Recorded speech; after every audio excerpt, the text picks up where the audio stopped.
Hello my friends, welcome to the metal shop. Today we're going to do just a couple of small projects. I'm going to swap out the round Hella fog lights or driving lights, whatever you want to call them, for the original rectangular Bosch units. I just think that they look better on the YJ with the square headlights and the square marker lights and everything. I tested them both. I hooked them both up to a battery and they both work. This one here, it looked a tiny little bit janky. It had a little yellowing around the edge. You know what it was? I remember now. There was tape. It had, like, I don't know, packing tape stuck to it for some reason. Not sure why, and it had melted to it. And I had peeled that off when I first got these lights. So getting into the harness isn't going to be too taxing, I don't think, because I looked in here and yeah, they did it up just with electrical tape. I mean, guys, don't do this. I mean, use heat shrink if you have to, but this should have connectors. You know, these came with bullet connectors that you can get the female receiver at any hardware store, or even if you wanted to cut these off. These are nice, you know, solid, you know, rubber bullet connectors, but even if you want to cut these off and wire connectors to it just so that you could service the lights, this is the absolute worst way. If you want to do it permanently, you know, use some heat shrink. I guarantee when I get in here, I'm not going to find any solder. I'm not going to find anything. I'm going to find wires twisted together and then electrical tape. Absolutely the worst. So I did spray. Oh, I got the wrench still sitting on there. 17 millimeter giant bolts holding that on. I had a little bit of a hard time getting leverage. The light just wanted to spin, and of course when it spun, I'm not sure if you can see this or not, but I spun it and it flaked off a bunch of the paint off the worn bumper here. So when I get these off, I'll have to address that. I'm not sure. So what I ended up doing was I put another wrench here on the adjustment for the angle. You can see that right there. And I was able to get the leverage to get these loose. So they're both loose. I'm going to take them off, cut into that harness. I got to go to the hardware store and get, these are pretty big bullet style connectors. I don't have a big enough female receiver there for that. I got to go to the hardware store and get those. I got to get a few more items. I'm going to put on, I'm going to install a fire extinguisher today on the roll bar. We'll do that on the same video. And then an upcoming video we're going to do, sorry for the wind here, let's move behind the garage. An upcoming video we're going to do racing harnesses. This has really nice off-road seats in it that are set up for the 5-point harnesses, so I am going to install harnesses and a harness bar, but that is for another day. Just a little teaser there. A lot more stuff to come, so we're going to make our run to the hardware store and I'll see you in a little while. Alright, so we took these apart. I did find that this is a little nicer than I thought. I shouldn't have maligned whoever originally did the job. They twisted the wires up and they did use solder on them, and then not really a whole lot of electrical tape, I guess. You know, there's that. But here's the thing that I say about this. Now, these lights are really nice. The Hella's really nice with a, sorry about the wind, with a serviceable light bulb. But this is permanent, you know, and don't, I guess, the way I do things, don't ever assume something's permanent. Look, I'm changing them back to the rectangular lights right now. So that's why I always prefer to use some type of a butt connector there. And when, you know, I go to the hardware store, they don't have anything that will even come close to this. My local hardware store used to have these little, you know, the little black plastic, sorry, not black plastic, just plastic containers, clear plastic containers full of all different kinds of butt connectors and heat shrinks and everything else. And they've changed to some kind of new hardware supplier, and they have just the cheapest, you know, the bright yellow and the bright blue, just garbage there.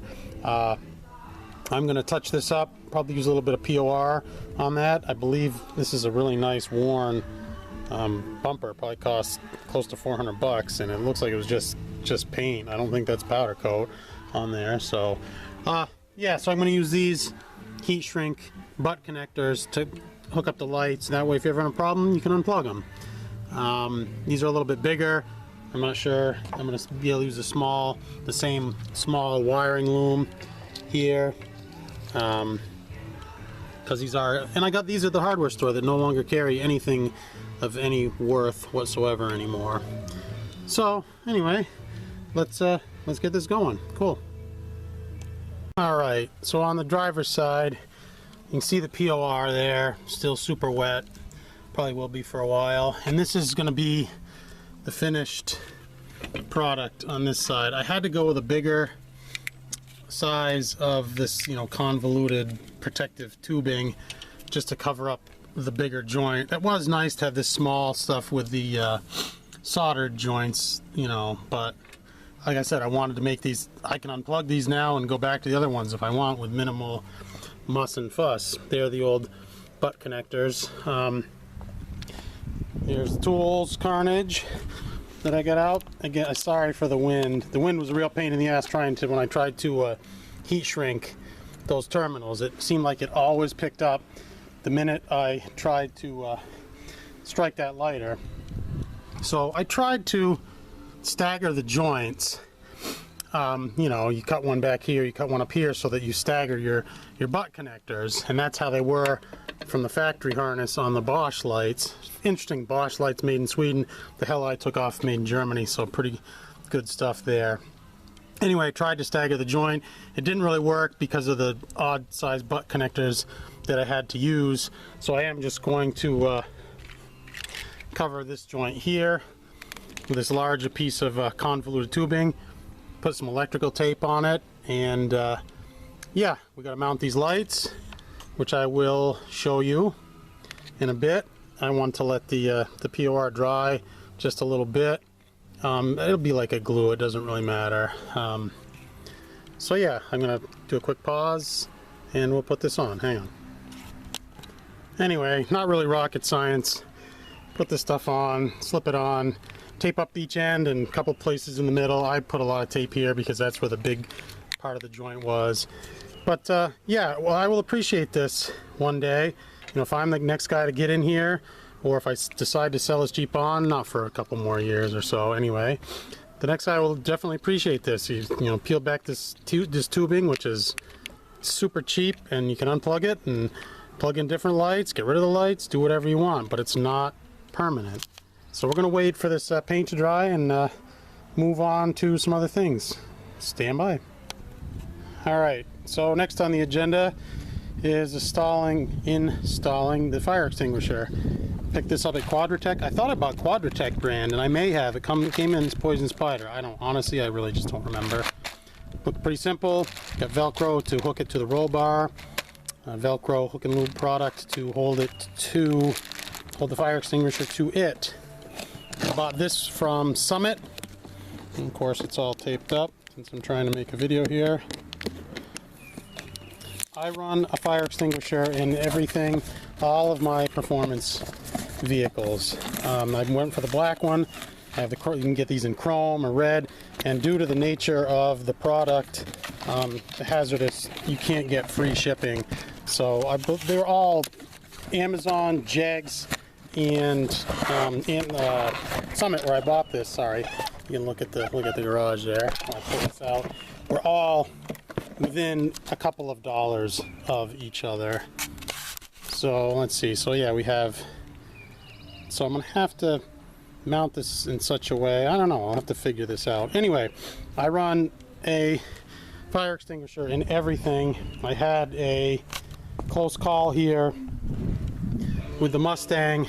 I was just driving it home from the garage. We'd done heads, cam intake, upgraded the fuel system, you know, basically all this bolt-on stuff. And thankfully I was very close to home, and the smoke started rolling out from under the hood. And I didn't panic. It was just smoke, and it wasn't, you could tell it wasn't a fire, at least not yet. And I was close. I was not even a quarter of a mile. So I blasted here as fast as I could, threw open the hood, and thankfully all it was a wiring harness that was covered in a rubber shielding, had been carelessly left laying on the header by myself or one of the mechanics, you know, no big deal. And it had smoked that rubber. The wires were still fine. I rewrapped them and routed them out of the way, but that was very close to taking this Mustang that I had just poured, you know, say $3,000 worth of work, performance work into it. Almost went went up in flames. So anyway, I have a fire extinguisher in everything performance oriented that I have. Cheap insurance. I mean, this fire extinguisher was 85 bucks roughly. So I was thinking that, you know, where do I put it in here? And you want it to be super accessible. New Spicer, Dana Spicer universal joints. So what I'm thinking is the best place to put it is here behind the passenger seat on the roll bar. You can flip this forward. It'll be right here. I'm obviously on the back side of the roll bar here. Super easy to get to. In the back, you have to open up the tailgate to get to it. Driver's side, the seat doesn't move. Is it the seat in the way? I think this is probably going to be my best solution. So hang on. All right, so I'm sweating my cojones off here in the Jeep. It's about 70 degrees outside, but the sun beats right on this thing. I am dying. Anyway, so pretty nice product with the padded roll bar. Works pretty well because you can really tension the Velcro straps to the padded roll bar and it will hold. I positioned the Poison Spider wrap so it holds the lever, the action lever holds it down. I had to take the bracket off. It didn't really work in this application. It also has a nice bottom strap that comes underneath on the underside here and holds it in place. This is pretty simple. I mean, this isn't rocket science by any stretch, but keep it away from your glass, and pretty nice product. And now I've just closed myself in here by putting the seat back. I have to climb over it or try and reach that handle. So anyway, that's I will show you the money shot of the new driving lights when they are done. All right, cool.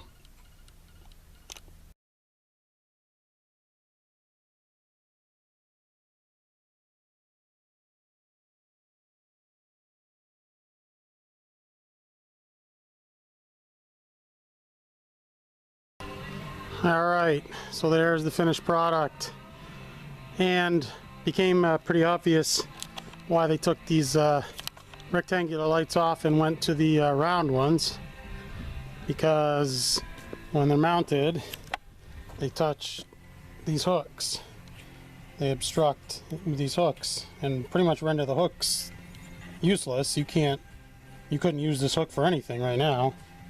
And this one over here, the position of this just makes the light even super cockeyed.